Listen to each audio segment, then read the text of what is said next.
Recipe, and I'm also going to show you how I make my roasted peanut powder at home. So let's start with the tomato koshimbir. Now here I've taken 2 large tomatoes and I've chopped them really fine. I'm going to add this to a mixing bowl. I'm going to add 1 medium-sized onion chopped fine. Now mix the two really well together. Now I'm going to add about half a cup of roasted peanut powder. You can add as per your taste. And this peanut powder also is very easy to prepare. Next, I'm going to add some salt to taste. And I'm going to add about half a teaspoon of sugar. You can add the sugar and salt as per taste. Now mix everything really, really well together. Now I'm going to give a small tadka or a fodni. So I've taken half a tablespoon of oil, heated it up in a small pan or a cuddler, and I'm going to add half a teaspoon each of mustard seeds, cumin seeds, asafoetida, and turmeric powder. Now I'm also going to add 1 green chili that I've cut really fine, and we're going to fry this green chili really well. We're going to add this tadka or fodni to the koshimbir and mix everything really well together. This tadka really elevates the flavor of this koshimbir. And just garnish it with some koshimbir or some cilantro or coriander leaves. And I like to keep this in the refrigerator, and it tastes really nice when it's served chilled. And this is a great accompaniment to, amti bhat or some pori bhaji. It's like a nice refreshing salad. It can be had all by itself too. And now moving on to how I make this roasted peanut powder. So I've taken about 2 cups of raw peanuts in a large pan, and we're going to roast this on a low to medium flame, stirring continuously. This took me about 5 whole minutes till the peanuts were nice and roasted. And you'll hear this popping sound as they get ready.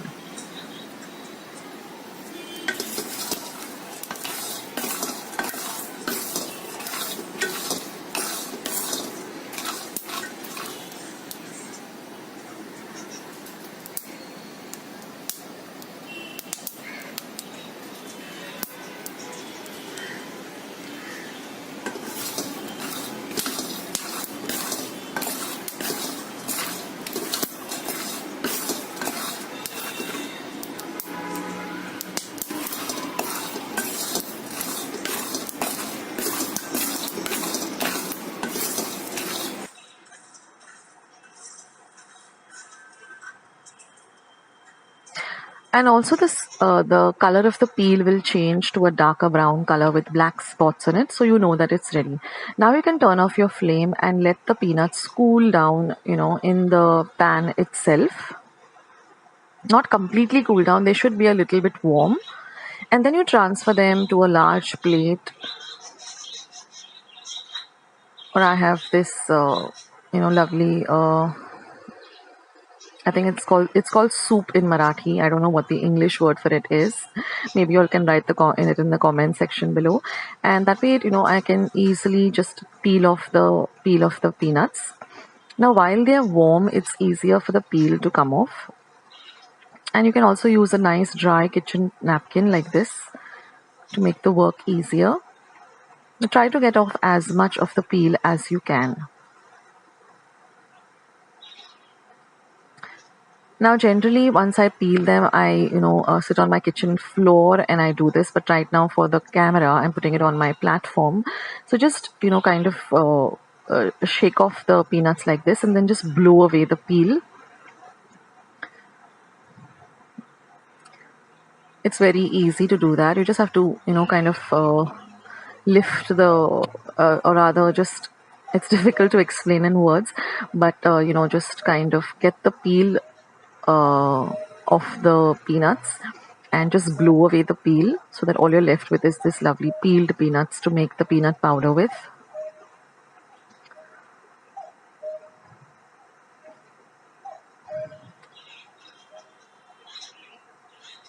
And these peanuts, you can if you don't want to use them in a peanut powder, you can just keep them as a snack, as roasted peanuts. They taste delicious and they're pretty healthy too.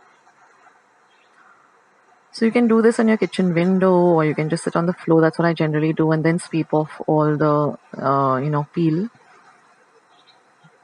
But try to get off all of the peel, or as much as the peel that you can. And I like to make about 2 cups, 1.5 cup of this peanut powder, and keep it handy. You can use this for kanda batata rasa. You can use it for sabudana khichdi, sabudana vadas. You can use it to make tir gur. So it has a lot of uses in the kitchen.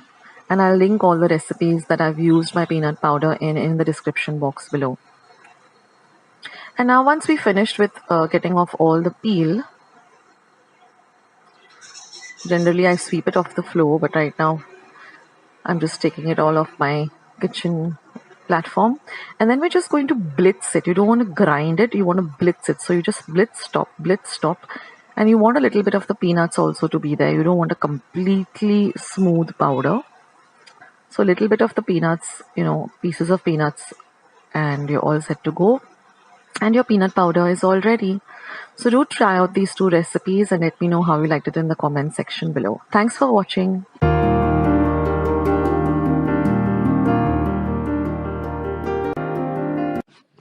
So first we're going to start by making the dough for the samosas. So I've taken 1.5 cup of whole wheat flour. To that I'm going to add 7 teaspoons of hot melted ghee or clarified butter. Now knead this or crumble the dough with this hot ghee, and you should be able to hold the flour in your hand. That means the ghee has nicely coated the flour. Now we're going to add a little water at a time, and we're going to make this really soft and flexible dough. Something very similar that you would make for karanjis or nyoris. I will leave a link for that. Now you could use maida also, but I'm going with whole wheat flour for these samosas. Now knead the dough nicely for 2 minutes because we want a very flexible dough, because when we're rolling out the dough, we're not going to use any flour. So our dough has to be really, really flexible. And we're going to now, just rest the dough for about 10 to 15 minutes once we have kneaded it. Now after 10 to 15 minutes, I'm going to add 1/4 teaspoon of cumin seeds and 1/4 teaspoon of ova or ajwain. Again, knead the dough and just set it aside. Now we'll start working on our filling while the dough is resting. So here I've taken 4 large potatoes and I'm just boiled them. I'll leave the instructions of how to boil the potatoes, and then I'm going to peel them and really mash them well. Then I'm going to add some salt to taste, and again mix the potatoes really well with the salt. Now I'm going to take some green chilies. Now I use a mixture of light green chilies and dark green chilies. The ratio is always 2:1. So if I'm using 2 light green chilies, I use 1 dark chili. That will give you the right amount of spice hit. Now altogether I've taken about 10 chilies. I will leave the instructions of how many dark and how many light. And I'm going to make this into a very nice fine paste of the green chilies. Then I'm going to take 1 inch of ginger and grate the ginger really, really well. So now that our prepping is done, let me take you through all the ingredients for the filling. So here we have our mashed potatoes, we have the green chili paste. Here is the grated ginger. Now besides these 3 ingredients that you've already seen, I'm also going to be using 1 teaspoon of Kitchen King masala. This really elevates the flavor of the samosa. 1 teaspoon of roasted coriander or dhania powder. 1 teaspoon of roasted cumin or jeera powder. This is half a teaspoon of just plain cumin seeds.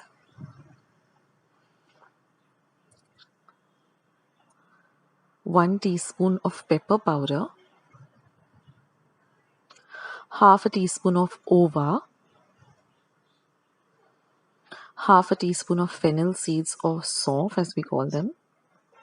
And I'm also going to be using manukas, which are these dark dried grapes. They just add a lovely punch to this samosa filling. Now I'm just going to add the mashed potatoes to a large mixing bowl. Now here in a small kadai, I've added 1 teaspoon of oil or kadla. Once the oil is hot, I'm going to add the cumin seeds, the green chili paste, as well as the ova. And we're going to fry this really well till the green chilies have really fried well and you get the lovely aroma of the green chilies, the ova and the cumin. So say for about half a minute, fry them really well. And now I'm going to add this to my mashed potatoes. So just flatten out the mashed potatoes and add this lovely mixture that we've just fried to the mashed potatoes. Now I'm also going to use these white peas that I've just boiled and set aside. That's completely optional, but it really adds, nice uh, kind of body to the samosa. Now I'm going to add all the ingredients that I mentioned, all the dry powders, grated ginger. So I'm going to be adding all of that. And you can add it to taste also. So once you've added all the powders like the measurements that I have given you, if you find that you need a little bit more of pepper or a little bit more of cumin, you can always add according to your taste.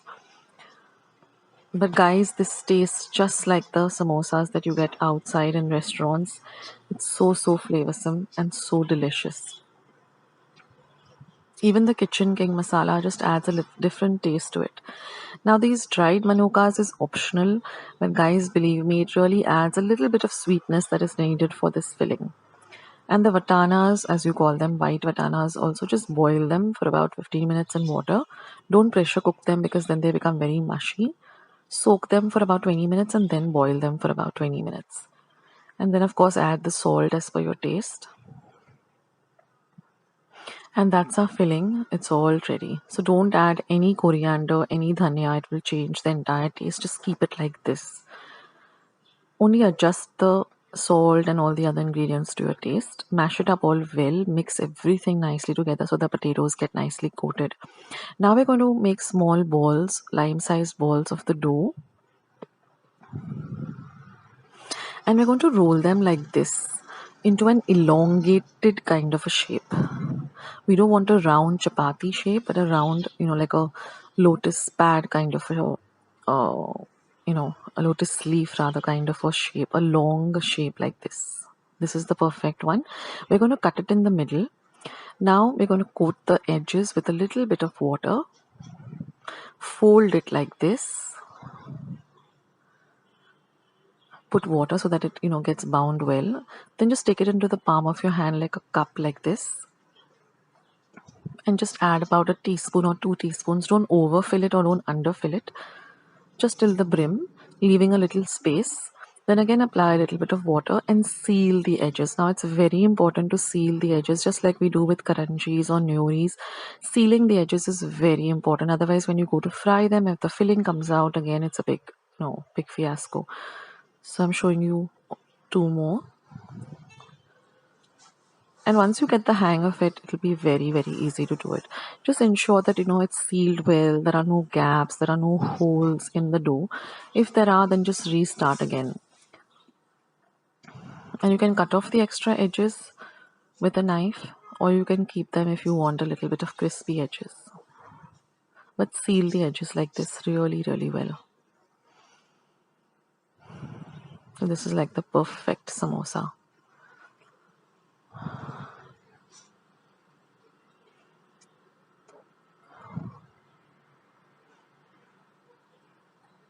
So you can make all of these samosas and keep them aside. You can even store them in a airtight container for a day or two. Don't keep them longer for a day or two in the refrigerator. And whenever hunger strikes, you can just deep fry them.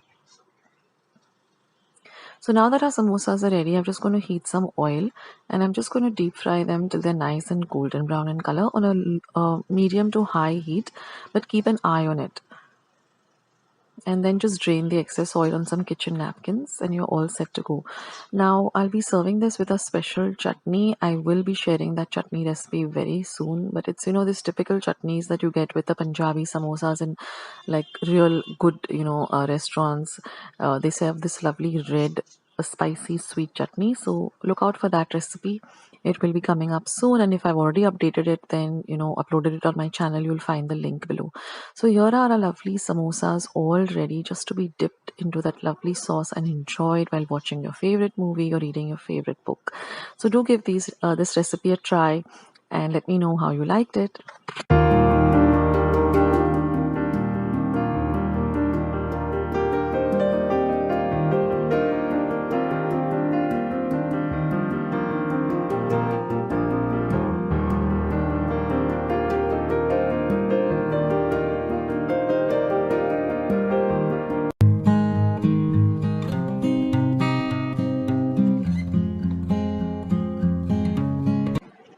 So friends, let's see today's ratalyache khees or sweet potato recipe. So here I've soaked the sweet potato in some water for 30 minutes, washed it really well, and then I've peeled it, and using a cheese grater, I've grated this, to these fine shreds. So transfer this to a large bowl.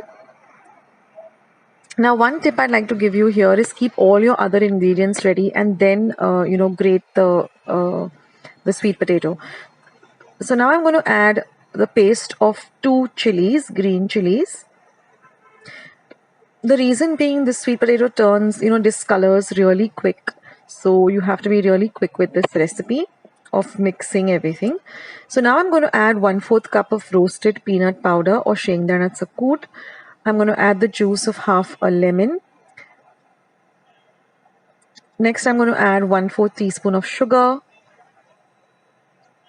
and some salt to taste. Now you can adjust the sugar, the salt, the lemon juice, the peanut powder according to your taste. Mix everything really well. Now I'll leave a link of the recipe of how I make roasted peanut powder at home. It's really, really simple. And for this recipe, I like to keep it coarsely ground. Okay, now I'm going to be heating up a pan and adding some ghee or clarified butter to the pan. And then I'm going to add this mixture to the hot ghee. And now we just have to fry this mixture really well in the ghee. So like I said, for this recipe, when I'm grinding the roasted peanuts, I like to grind them to a little bit of a coarser powder with a little bit of whole pieces of peanut. It just, makes this dish really even more delicious with the crunchy bits of roasted peanut. So now I'm going to cover and cook this for 1 minute. And again, I'm going to repeat this process, by stirring it in between, again covering it, again opening it and stirring it. Now you will notice that it does stick to the bottom of the pan a little bit, but you can just scrape it with a spoon. So this entire process till the rataya or the sweet potato really gets ready took me about 7 minutes. I put a timer on my phone, and the entire thing till it was nice and ready and cooked and crispy took about 7 minutes. So keep doing this till you find that it has become a little on the browner, a golden brown color, a light golden brown color, and the texture also is nice and crispy.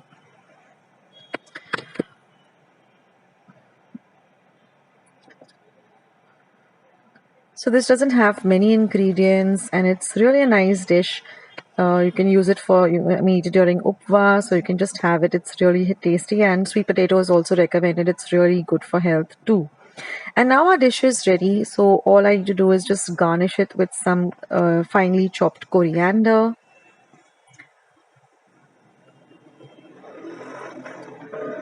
And you can now turn off the flame, and our dish is all ready. So I'm just going to transfer this to a serving dish. Now you can serve this with plain chilled yogurt. Or what I like to do is I like to add a little bit of icing sugar or powdered sugar to the yogurt, and a little bit of a chili paste, and then mix that really well, and that becomes a nice dip to go with this, or just as a side dish to this recipe. So you can use that. You can just add a little bit of powdered sugar and crushed up chili to the dahi or the yogurt and serve it up. So this is an amazing recipe. You must give it a try. It's super simple and really, really nice. So I hope you like it, and I'll catch you in my next video with another recipe. See you soon, guys.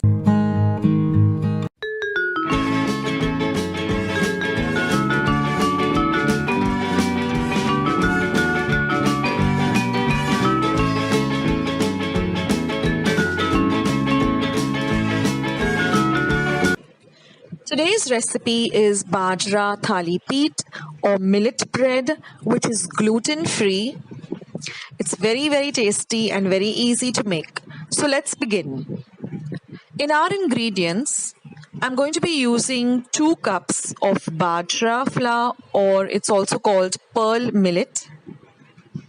Then I have a paste of ginger, garlic and green chilies. This is some kasuri methi. This is some ajwain or ova, some haldi powder or turmeric powder and some fresh coriander. I'm using Himalayan pink salt, some water and some desi ghee.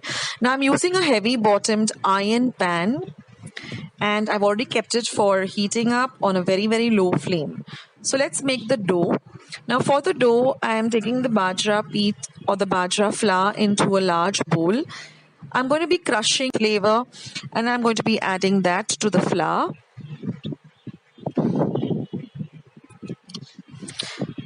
If you watch till the end of the video, I have given the benefits of including bajra in your diet as well as ova or ajwain. Now I'm adding the other ingredients, which is the kasuri methi, the fresh coriander or cilantro which has been chopped up. Give all of this a mix. Then I'm going to be adding some turmeric powder or some haldi powder.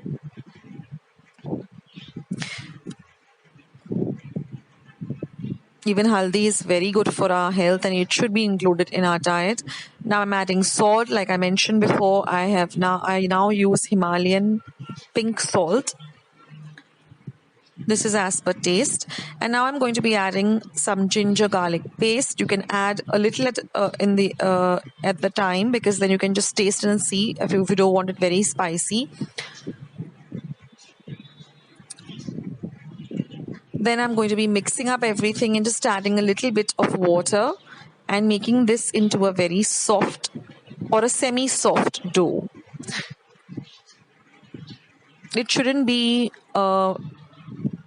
very firm like we use for making chapatis or rotis or puris. It should be a little on the softer side. To the dough that we use for making bhakris, that is for that consistency, a semi-soft dough. Because we're going to be using our hands to flatten it out. We're not going to be using a rolling pin.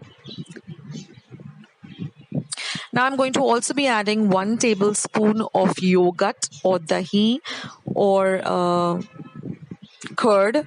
I have a recipe for how do you make dahi at home. I will leave a link for that below. This adds a lovely flavor to the dough as well as it softens up the dough too. Now, like I said, the pan is being preheated. Now I've just taken a plastic sheet or a plastic wrap and I've just moistened it with a little bit of water. You don't have to put a lot of water, just a little bit of water onto the plastic sheet, and take a small ball, a lemon-sized ball of the dough, and just start flattening it out with your fingertips. Now I'm going to be sprinkling some tir or some sesame seeds onto it, and now I'm just going to be inverting this by removing the plastic sheet and putting the thalipeeth onto the hot pan. Now traditionally, when you make the Maharashtrian thalipeeth or the Bharsani thalipeeth, it has a lot of other flours on it. Now I'm also sprinkling some sesame seeds or some tir on the other end or the other side. This gives a very nice flavor as well as a nice crunch to this dish. Now this is such an easy recipe, so you can use it for your breakfast, you can have it for lunch, you can have it for dinner, you can carry it in your tiffin, you can give it to your kids in their tiffin box.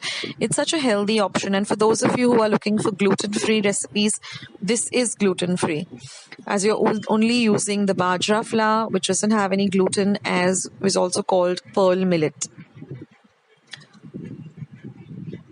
And with all the lovely ingredients that we've added, this is really, really full of flavor and really delicious, and it's so simple to make.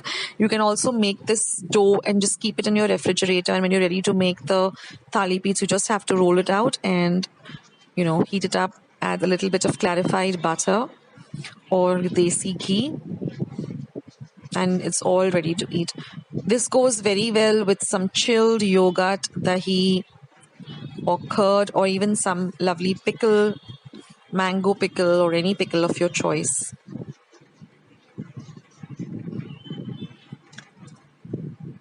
And you have to cover it and cook it. And when you see that the edges have turned a little golden brown, you can just take out the lid and turn it onto the other side, or flip it onto the other side till it becomes nice and golden brown on the other side too.